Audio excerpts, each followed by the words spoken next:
Simula nang iniwan kami ng aming mga magulang, ako na nagsusustento sa mga kapatid ko. Live selling sa umaga, call center sa gabi. Kuya Junjun, bayaran na po ng tuition namin. Hindi daw po ako makakapag-exam pag hindi daw po ako nakapagbayad. Ah, ganun ba? O sige, bayaran natin agad bukas. Salamat po, kuya. Kuya, may field trip po kami sa school. Exempted daw sa exam yung makakasama. Ah, ganun ba? Sayang naman, Megan, kung hindi ka makakasama. Magkano ba yon? 3,500 po daw yung babayaran namin. O sige, bigay ko agad bukas. Ah, salamat Kuya Junjun. O, Kokoy, ito na yung pambayad sa tuition mo. Thank you po, Kuya Junjun. O, Megan, ito naman yung pambayad sa field trip mo.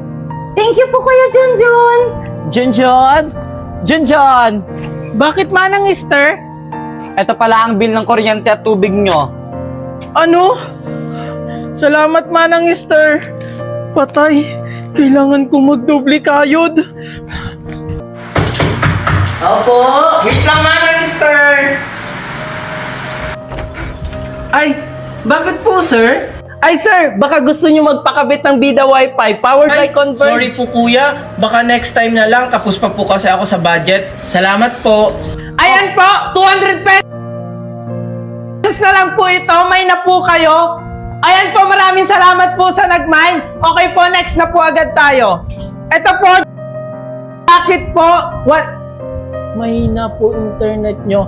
Pasensya na po kayo kung mahina po yung internet ko. Nakadata lang po kasi ako. Mine na po, mine. Ano ba naman yan? Nag-reconnecting? Guys, mahina po talaga yung internet ko. Magre-relive muna po ako. Wait lang po talaga. Manang Mister, pwede po makiconnect? Nag-online selling lang po ako. Hindi pwede. Hihina yung internet namin. Sige na, Aling Mister, kahit saglit lang. Sinabing hindi pwede. Umalis ka dito. Ano ba? Sinabi ko kasi huwag niya, di ba? Kuya Junjun! Sige na, Manang Mister. Kuya Junjun, hayaan mo na siya.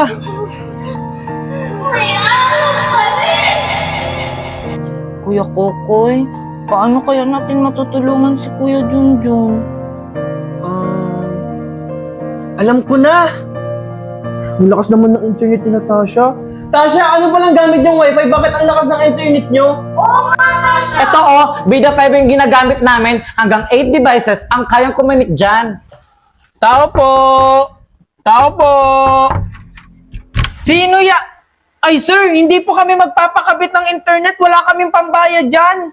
Sir Junjun, huwag po kayong mag-alala. Sa halagang 1,500 installment fee, makakakuha na kayo ng 888 pesos monthly wifi na pwedeng makakonect ng 8 gadgets ng sabay-sabay na may bilis na up to 75 Mbps. Ano? 888 pesos lang? Ngayon lang ako nakarinig niyan ah. Opo, kaya swak na swak sa budget nyo na may affordable at kalidad na wifi ang hatid namin sa inyo. Paano po yan, Sir Junjun? Ikakabit na namin, ha?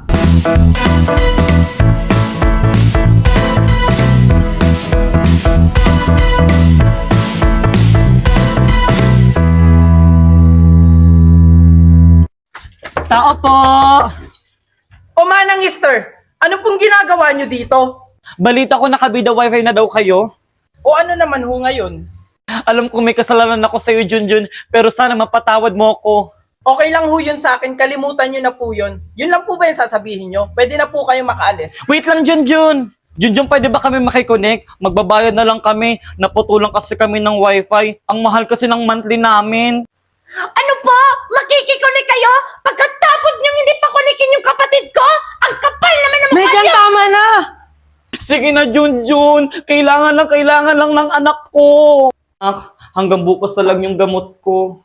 Sige po, inay. Bibili po agad ako bukas. Sige, bunso. Gagawa ko ng paraan para mabayaran agad yung tuition fee mo. Mami, hindi daw po ako makaka-exam kasi hindi na po daw pwede yung promissory note. Kailangan ko na po magbayad ng tuition. Inay! Inay, wala po tayong internet! Ano? Tumasa kasi tayo hindi nakapagbayad, anak. Nay, paano yan? Kailangan ko ng internet sa trabaho! O sige, anak. Gagawa ko ng paraan. Nakikiconnect tayo sa kapitbahay. Kuya, sana pakunukin mo na kami, Junjun. Bakit ho kayo makikikonek kung pwede naman ho kayo magpakabit ng wifi? Mahal na kasi wifi ngayon. Manang Esther, yung ginagamit naming wifi, 888 pesos lang per month.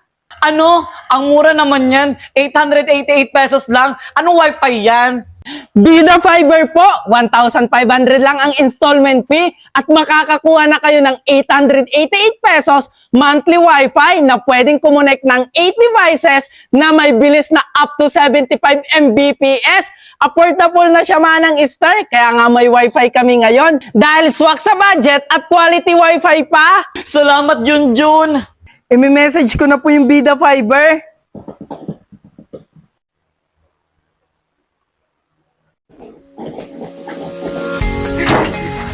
Kuya Junjun! Kuya Junjun! Tingnan mo! With honors clip! Wow! Manang-mana talaga kayo sa akin! Weh, talaga ba? Akala nyo kayo lang? Ako din dahil promoted na ako sa trabaho! Wow, ang galing-galing naman ng kuya namin! Yes! Mama, promoted na ako sa trabaho! Talaga, anak? Salamat talaga, Mama, sa pinakabit mong wifi dahil dito, naging maayos yung trabaho ko. Ang laki talaga ng tulong mo, Bida Fiber. Junjun, salamat sa nirecommend mong wifi, ha? Ay, walang anuman po yun, Manang Esther. Promoted na kasi yung anak ko. Talaga, Manang Esther, ako din po, promoted na rin po ako sa trabaho. Wow, congratulations! Ano ba problema mo? Alam mo, Junjun, yung kapitbahay natin, away ng away. Di ba po kakalipat lang nila? Oo, Junjun, nung isang araw lang, pero lagi nag-aaway. Ano ba itong wifi pinakabit mo? Ang mahal ng monthly pero ang hina-hina. Hindi ko kasi alam! Kasi ang sabi nila, malakas daw yan! Tingnan mo nga oh, hindi ako mapagtrabaho ng maayos dahil dyan. Ano ba kainin natin pag natanggal ako sa trabaho? Hello po, pwede po wag pa masyadong malakas ang boses. Huwag kang alam dito!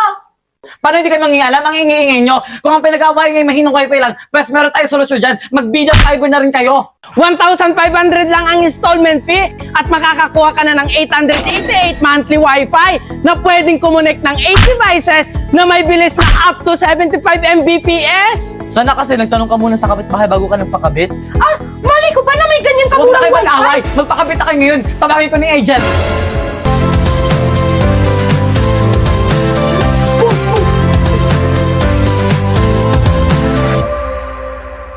Good morning mga housemate. Good morning, Kuya! Mga housemate, sana maganda ang inyong gising. Ngayong araw ay kakausapin ko kayo isa-isa. Kaya pumasok na kayo sa confession. Hey, Kuya!